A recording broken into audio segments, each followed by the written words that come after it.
Hi fellow batchers, and welcome to module 2 of this batch cooking course. In this module today we're looking at how to organise your kitchen in advance, ready for a batching session. I'm going to go through everything from laying out your ingredients to emptying bins to how you would wash up everything, because when you're doing a big batching session, what you don't want to end up with at the end of the day is a kitchen that is an absolute mess and you've got tons of cleaning up to do. That's not the point of batching at all. You should be able to batch all your meals and basically have a clean kitchen at the end of the day. This is exactly how I batch, and it's really easy to do, okay? So just to get started, this in terms of if you're just doubling up. So if you're making an evening meal and you're making a double portion, you don't really need to think about doing it like this, okay? Because it's just like cooking a normal meal. You know, whatever you use, your pots and pans, you're just doing a double portion. So in terms of if you're just doubling up, so if you're getting started and just doubling up, you don't need to really worry about this. This is kitchen organisation if you are doing 10 meals in an hour, if you're doing the 3 for the fridge, 3 for the freezer. If you've basically dedicated some time in your day to batching quite a lot of meals and get them in the freezer, then we're going to run through everything that you need to do.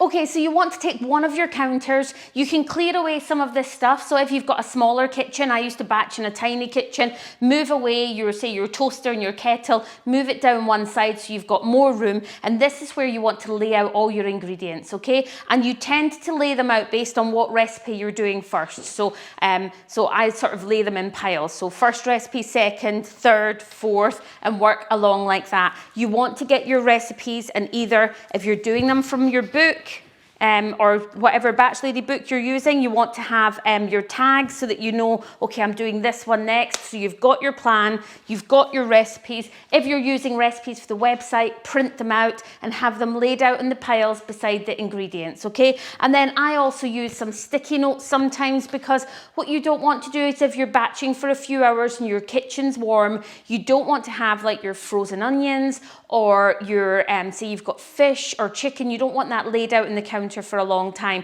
So I would suggest just writing the ingredients that are in the fridge or the freezer quickly on a post-it note. So as you get to this recipe, you can just bring it over to wherever you're working and think, oh, what do I need to grab out the fridge or the freezer? So that's a good part of lay out all your ingredients. You don't want to have sticky hands and be going into cupboards trying to find things. You want to have spent 15 minutes and found all your ingredients first so that you are good to go. Your recipe's ready to go. And then in with your recipes as well, we'll tell you what equipment you need in quite a lot of the recipes, or have a look down and think, right, what do I need? And you might want to pull that out as well and just think, right, I'm going to find everything. The big spoon, the measuring spoons, a tray, a pot, whatever you need to get yourself through the end of the ingredients, okay?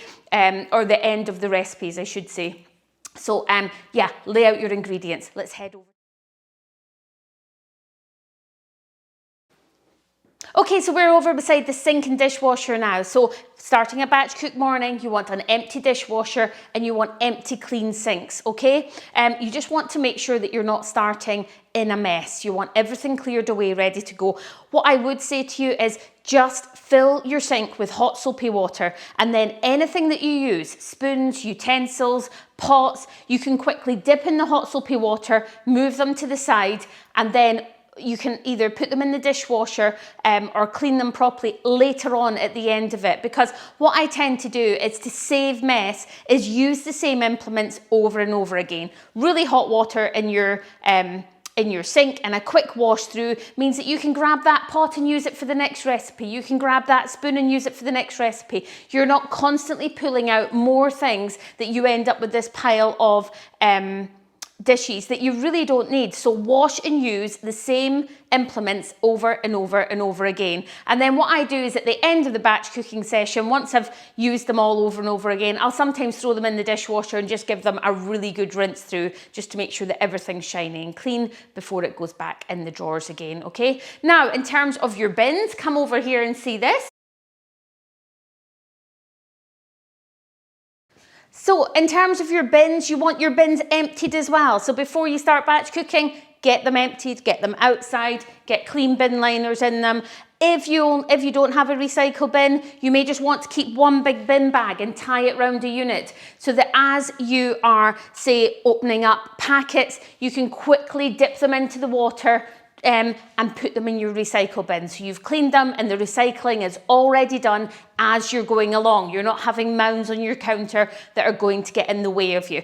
I tend to grab my bins, which are way over here, and I bring them right to the counter and open them up to where I'm working. So if I'm chopping something, I can just lift the stuff and put it in the bin. If I've got a bit of recycling, it's in the bin next to me. So just change your kitchen around for that morning if it helps you to get everything in the right place. If you've got a small kitchen and you don't have much countertops, but maybe you've got a table where everybody eats, have a think about pulling it forward right into the middle of your kitchen. It might not be how your kitchen usually looks, but it'll give you a bit more space to work at as you're getting your meals prepared.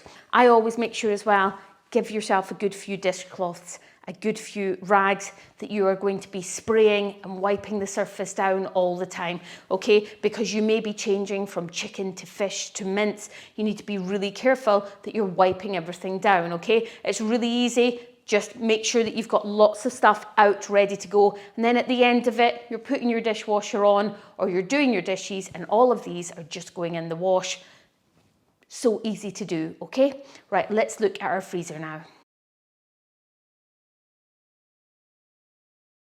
Before you start batch cooking, you need to make sure you've got room in your freezer to put the meals that you're going to be making. I know that sounds crazy and you think, of course you'd have room, but so many people don't think about it before they start batch cooking. So what I like to do in my freezer is leave a shelf like this, just ready to go, okay?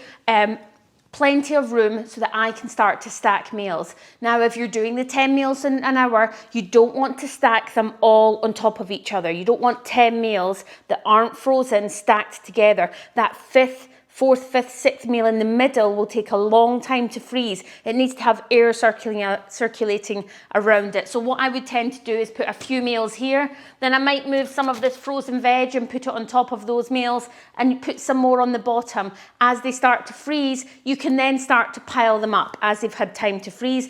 They only need a few hours if they're flat and you can pile them up in your freezer, but you do need to make sure that you've got a good amount of room. What you don't want to be doing is shoving meals in on top of other things and they end up a funny shape and then you really lose the room in your freezer. You want to make sure that you've got bits that are nice and flat that you can then slot them all in and you'll come out with these perfectly wonderful freezer meals that are really thin, okay? That is about all you need to do to be organised in terms of getting ready to batch. It seems like a big thing, but it's not really. It's just make sure that your kitchen is clean, tidy, bins are emptied, and you are ready to go. Lay out your stuff before you start.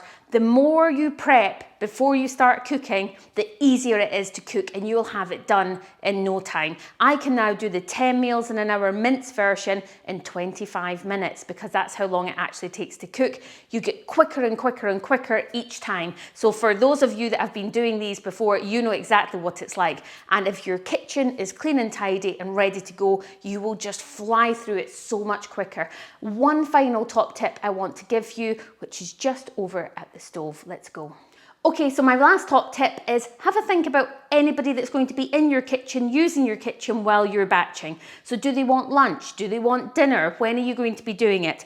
I often find that on a day that I'm doing lots of batching, it's actually sometimes easier to have a meal just ready to go so that I know I can stop, nobody needs to touch anything, I can quickly heat up a meal, give it to them and then carry on batching. I don't have to think about, oh, I need to actually, what can I give them out of what I'm making at the moment? So have a little think about that. If you've got to stop for lunches maybe, you may just want to make some sandwiches in advance. Basically, it's easier to keep everybody out of your kitchen and feed them something else while you just get on and finish your batching. I hope that you've enjoyed this module too. Let me know if there's anything else you want to know about it. But really, it's so simple. Let's get batching.